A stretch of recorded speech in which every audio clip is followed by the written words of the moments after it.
Hello guys! Ito na naman si Inday for today's video guys, kung paano mag-alaga si Inday sa mukha niya.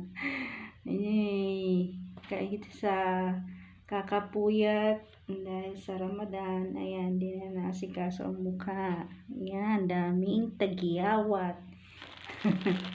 Sinong katulad sa akin dito na masyadong nagtitipid? 7 months na ito. Masyadong tipid. Tapos yung iskinol ko. Ayan. Iskinol ko, hinaluan ko siya ng Maxipil. Hinaluan ko siya. Tapos, yung dati ko pang cream. Ayan. Tapos, ngayon, maglalagay ako ng puting itlog. Ito pong puting itlog ay maganda po to sa mukha. Pwede mo itong gawing mask. Mask ba? Yung tawag ng mask. Hindi ko alam yung Tagalog mask. Kasi, napabayaan ko ng mukha ko.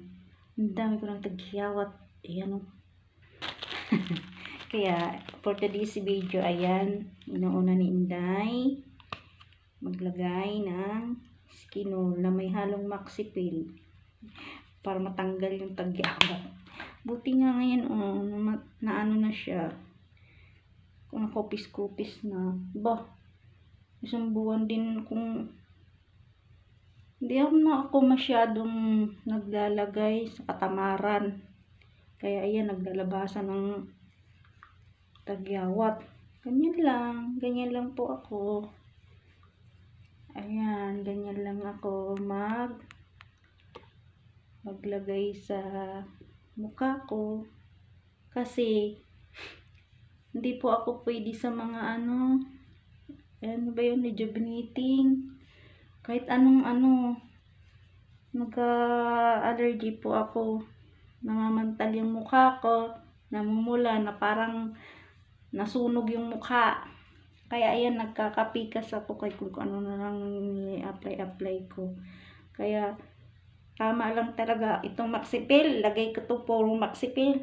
Nako, pantal yan. Pulang-pulang mukha ko. Liit ng mata ko. Ganyan. Tapos ang paga. Hindi ako pwede ganito. Pero dati nung nagtrabaho ako, 17 years old pa lang ako sa Alabang. Yan ang apply ko eh. Tsaka cream na ano ba yung cream na gamit ko? Nung sa katamaran na, nag-skinol lang ako. Skinol lang talaga ako. Ayan. Ganito lang ginagawa ko. Pagkatapos, yung itlog. Ito yung itlog. Ito yung puting itlog. Puti lang yun ha. Yan, dry na. Dry na ang mukha. Saka naman natin ilagay itong itlog. Yan, ganun nyo lang. Maganda to sa mukha. Ang lola ko sa bunso, yung lahat, magkakapatid na lola yung pinakabunso. Walang anak talaga yun. Namatay na lang, walang anak. Ito talaga gamit niya. Hindi ko talaga malilimutan. Kaya, sa kanya ako natuto nito. Ayan, yung itlog. Tapos, pwede niya siyang ibawat kahit isang oras o kalating oras. Tapos, banlawan niyo lang. Kasi, tumitigas to eh.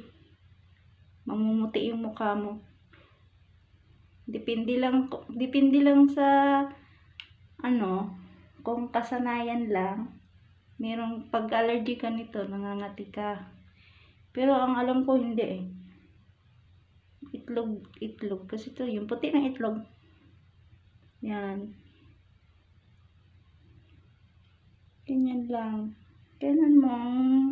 Lalaki ng itong tagyawat ko. Ginawa ko siguro pang 3 araw na ngayon. Kumupis na siya. Tapos babanlawan niya lang to. Saka pagbanlaw niyo, saka nilagyan ng cream.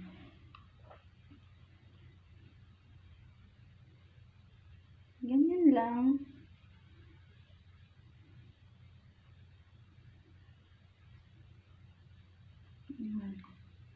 Tapos, kailangan yung itlog. Kailangan itong itlog, laging nasa ref para magamit nyo anytime. Pang matagalan na gamit.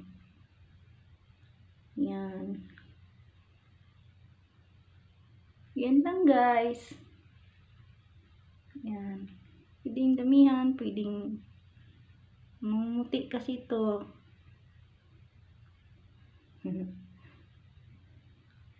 Ayan guys. Diba? Hindi lang hindi masyadong yung camera ko. Ayan lang guys. Itlog is the best for your face. For your mukha. Sa mukha po. Maganda po ito sa mukha. Ibabad nyo kahit kalating oras. Maganda. 1 oras. Para hindi kulot yung mukha natin. Tsaka hindi siya dry. Hindi nagda-dry yung mukha natin. Yung may kislap pa rin ang mukha kahit matanda na tayo. Yan. Ganito lang po. Ganito lang naman. Yan. Yan, kumislap na siya. Tagalan mumuti ito. Natutuyo, nagda-dry. Yan.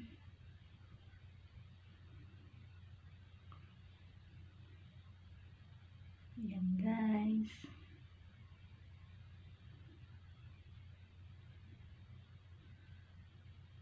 Para yung mukha natin may kislap pa rin.